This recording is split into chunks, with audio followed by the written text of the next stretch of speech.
last night in a well-lit shuffleboard arena. A ragtag committee of analysts, savants, and people with very tight-fitting jackets. I had a bigger torso than that. Fought and toiled and burned the midnight oil to deliver the best segment in all of sports. It's an honor and it's a privilege. It's time for Nick's Tears. What KW's alluding to there is, for our A block bit, I was gonna wear one of my louder sport coats, and then when we switched seats, he was gonna put on my sport coat, but the guy's just too jacked. He was like, this thing won't button. It's like a boy's large.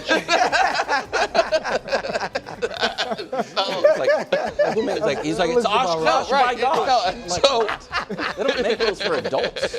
So we couldn't do the bit. Robot. Husky. Did Brew just say Sears robot? Brew just said Sears robot. Yeah, I had to wear a husky pants. I think that was a Brutus. All right. Sears robot. A quick update on the eliminations, because no one was facing elimination last week, and so there are no fresh eliminations. We are still sitting on these 11 eliminations, and because it is very important to the committee to never have to uneliminate a team, and thanks to our favorite tool, the Athletic Playoff Predictor, you look at it, no one this week actually is facing elimination. Oh. So, to the tiers, the bottom of the tiers, the dumb AFC North. And here's what I mean. It's just the dumb. I mean, and here's what I mean. The fact that Cincinnati is sitting there at, what are they, Brew? 4-8. Yeah. And they're not facing elimination. No, with life and with a little margin of error. I'm like, okay. Do they have a margin? Yes. If If they lose this week and then win out, they're like 60% to win the dumb AFC North. Don't be fooled. This is not about this team's chances to make the playoffs, which are slim, but that's not what I'm talking about. You are going to have the choice this offseason to activate a fifth-year, very expensive option on Bryce Young. Don't be fooled into doing that. He's had a few nice games. Not even giving him the. Yes, that's what I'm saying. So I would not do that. No, well, you get him next year no matter what. Okay. Next year's year 4. Oh, you don't. I would, right, but you have to make the decision on the fifth-year option this offseason. Yeah. I think he has earned coming back next year, which was in question. Right. I do not think you want to necessarily tie yourself long-term financially, even if he did have a great game this past weekend, a couple more of those together. Wholly untrustworthy, and at least one of these teams is making the playoffs. The Colts and the Jags. They both sit at 8-4. The Jags seem to be in the far better position right now. The Colts, after, the Magic Act, Act 1 ended, Act 2 has not quite been as dazzling. And the offense has gone from the 07 Rams to the Jeff Fisher Rams. And so that's not, or the 01 Rams, pardon me. The Jags, on the other hand, man, it is impressive they have overcome the injuries. Brian Thomas is back, but to him, Travis out for the year, injuries to the offensive line, and the fact that Trevor's numbers this year are some of the worst of his career, and they are still in that position. But week to week, it's very, very difficult to trust them. Now, I do have to say, KW, you might be a little angry at Marshall, who names the tiers for some of the ones coming up, because they could be viewed as poking fun at a take of yours. Well, let's see it. Bob tried to talk him out of it. Bob? I haven't talked about Bob on the committee? I thought the name, wow, how did he get on there with it? The Regular name? Again, Bob tried to talk him out of it. Thurgood Marshall. Potential dynasty and actual dynasty. So the Chiefs' actual dynasty is obvious what it is, but by the new rules about what it takes to all of a sudden OSHA inspectors like there might be a dynasty around here, best I can tell, it's a good record, a young quarterback people believe in, a coach people believe in. Dynasty DNA. And again, so they check a lot of those same boxes. Maybe not quite as many, but again, I think the example you used on Twitter was if I were making a pizza and I had the dough and all of this. So just again, potential and actual dynasty. And right now, Chiefs and Chargers as a bonus, I think it's going to come down to them final playoff spot in the AFC. I think you're going to get 2 from the AFC South, 2 from the East, 1 from the dumb AFC North, and the Broncos and one of those 2 teams. Playoff matchup we deserve, Niners-Bucks. Purdy Bake Show. Ooh. First things first bowl, 3.5 or whatever it would be. That, bro. And it's a likely one, where the Bucks are the 3 or the 4 seed and the Niners are the 5 or the 6 seed. That it certainly is in play that we get that. And I'd be 2 teams, the 2 most injured NFC playoff teams that they've overcome it. You know, throughout the course of the year, 2 teams who have oddly polarizing quarterbacks with very different paths, and 2 teams that I think most people believe, whatever their ceiling is, it's a rung beneath the Super Bowl. Not everybody believes that, but most. I think it's a playoff matchup we could get. Wow. I couldn't believe it.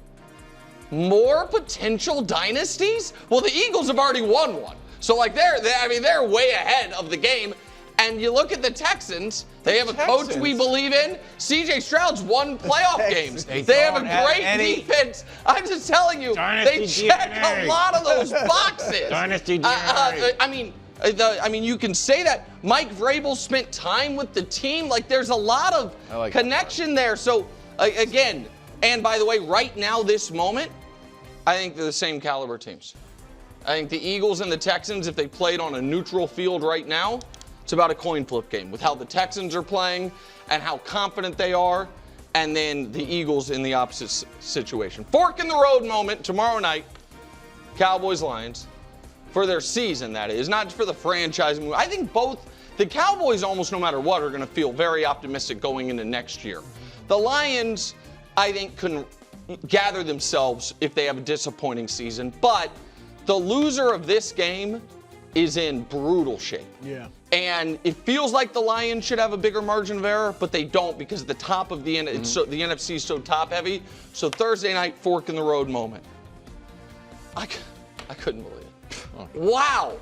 So many dynasties, all second-year quarterbacks, all coaches we love, all gaudy records. I mean, you were talking about a 10-win team, an 11-win seed, a 9-win team. The Broncos had a mini dynasty once upon a time. The Bears had the greatest single-season team ever, and the Patriots are the Patriots. I mean, look at this. From the AFC, you can't have a dynasty when there is the old dynasty in the AFC West. Okay. No, AFC okay, my bad. I wasn't quite sure of the rules, but I mean that's a fifth of the league that is on the doorstep of a dynasty. I'll tell you who's not. I told hanging on by a thread. I also think all 3 of these teams right now are the same caliber. Really, really good. And what's up, KW? Nothing. Go ahead. Really, really good. Need to see them do something in the postseason to full-on buy into them, but their regular season resumes are wildly impressive. 2 of them lead the conference, and the one that doesn't is if they win this weekend, they then start leading the conference in Denver because they have the tiebreaker with New England. Now or literally never, the Buffalo Bills. If they can't make the Super Bowl this season, why would anyone think the path will ever be laid out more perfectly for them moving forward?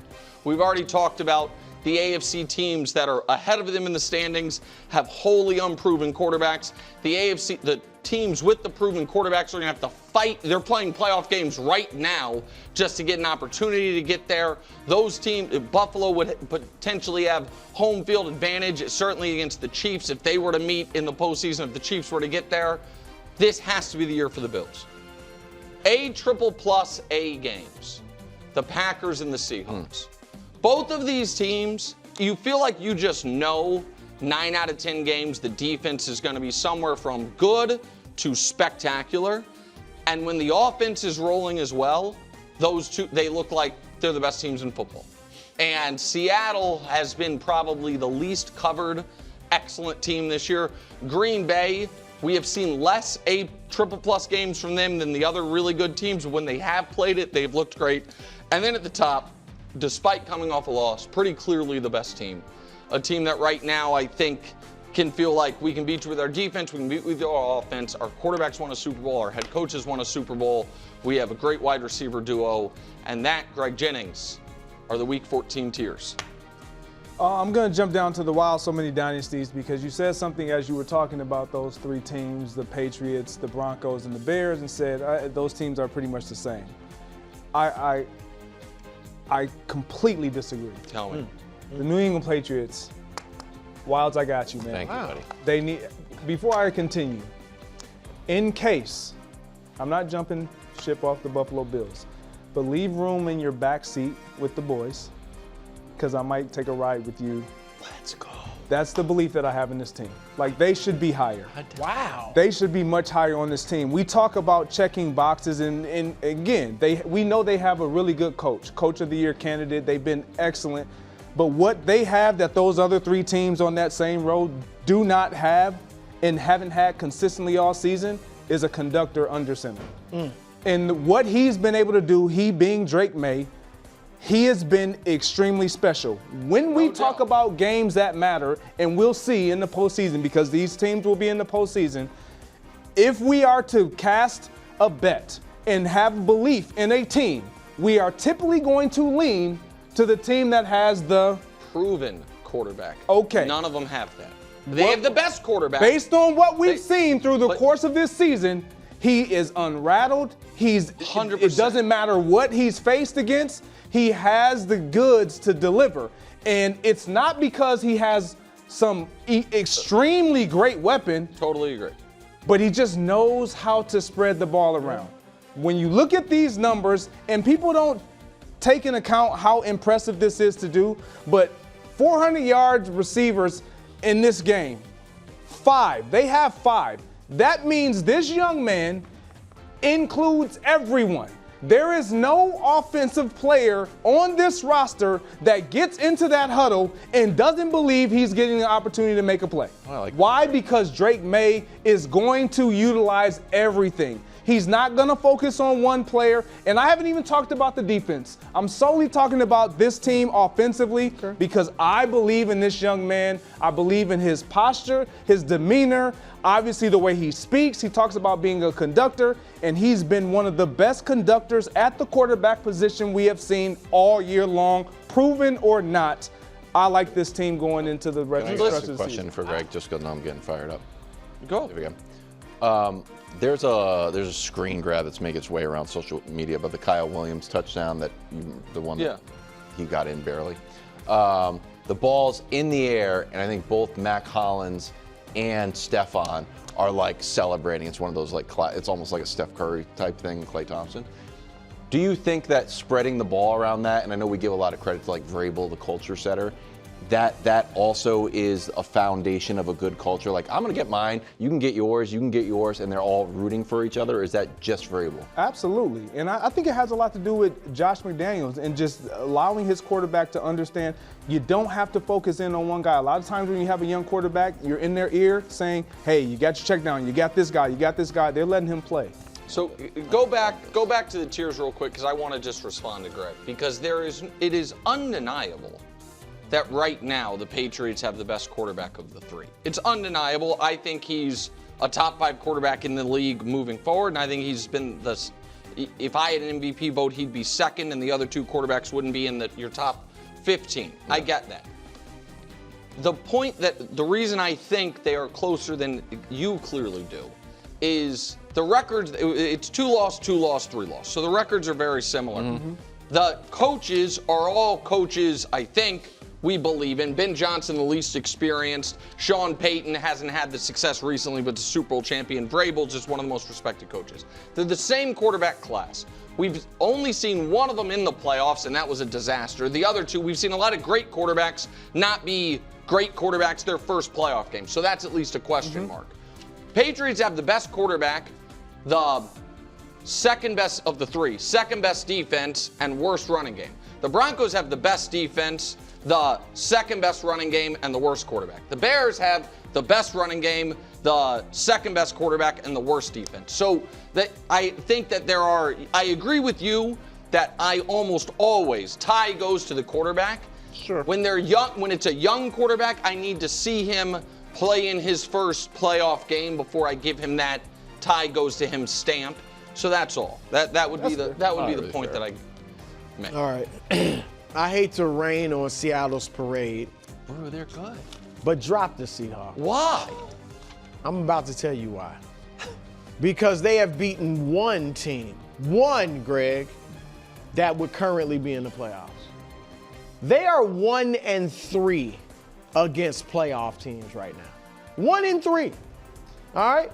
And I've heard a lot of chatter about good quarterbacks, best quarterback, proven quarterbacks. Seattle's got a proven quarterback, proven to mess up when the chips are the highest. I mean, look, and I'll leave the door open for him to maybe turn it around, but so far, last year, when the games really got tight and you could win the division and you play in the playoffs, he was terrible.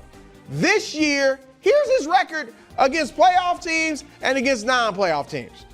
Look at the numbers. Passer rating plummets. That's a fine passer rating.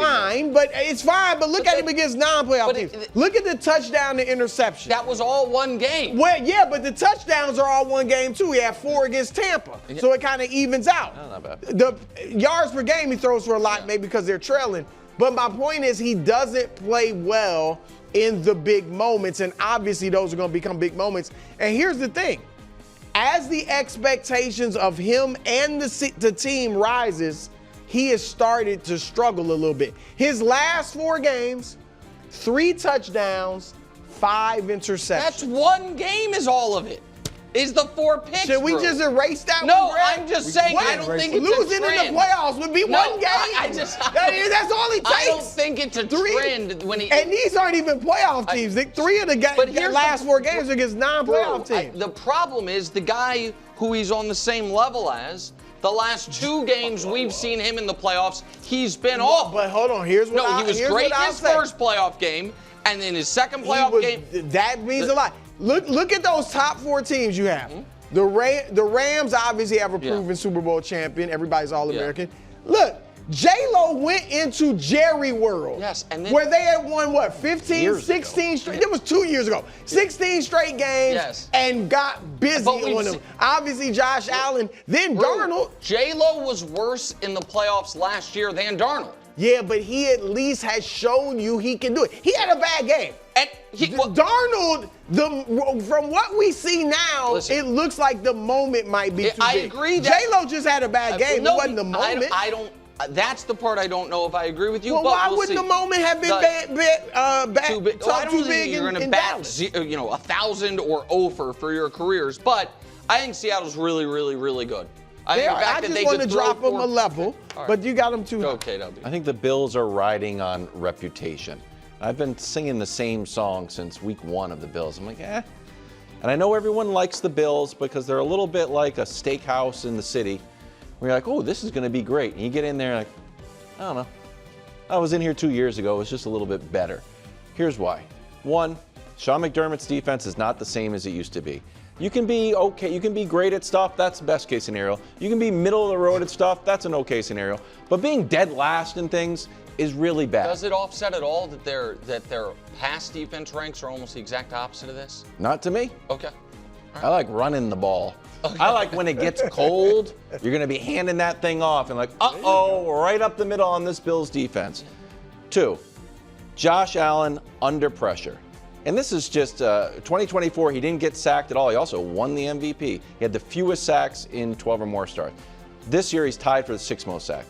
A lot of these sacks, and again, I'm going to have to go back and watch all these sacks. I'm probably not actually going to do that. But when I go back and watch all these sacks, they're not sort of what I call a Myles Garrett sack, where it's like, boom, done, Josh Allen's down. It's a lot of him looking down the field, trying to extend the play. Oh, is Keon Coleman there? Oh, no, we sat him down for 2 games. Oh, is Jalen Wild there? Oh, no, we didn't trade for him. You think that's what he's thinking? Where's everybody? Where's Matt? Is Stephon Diggs there? Oh, where's Matt Collins? He was great against the Chiefs. Oh, we let him go for no reason? Gabe Davis was one great against the Chiefs. Matt Collins was great against the Chiefs. He scored a touchdown. Showed up in an animal outfit. Okay. Remember that? Yeah, go ahead. Fine. So now he's looking around the field, trying to make things happen. And guess what? Doing too much. Most giveaways since the start of October. I don't count Sam Darnold's because 4 of them are just in 1 game. I also eliminated. Oh, God. But Josh Allen has been spreading the thing around. You're right there with Tua. All we do is talk about Tua's interceptions. All we do is we talk. haven't talked. Giveaways. We literally haven't talked about Tua at no, all this year. You know why? Because he gives the ball away too much. Right. Doesn't even make weird and wonderful throws. Listen.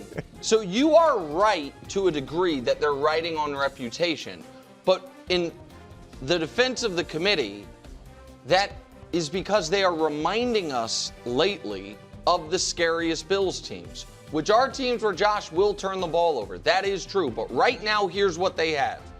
They have the best running attack in football. You just said you like running the ball in the playoffs. They have the best running attack in football, paired with what, unless Patrick makes it, will be clearly the most proven and arguably, I'm saying arguably, deference to Drake May, the best quarterback on his side of the bracket in the playoffs, and a defense that, you're right, is very bad at one thing and very good at another.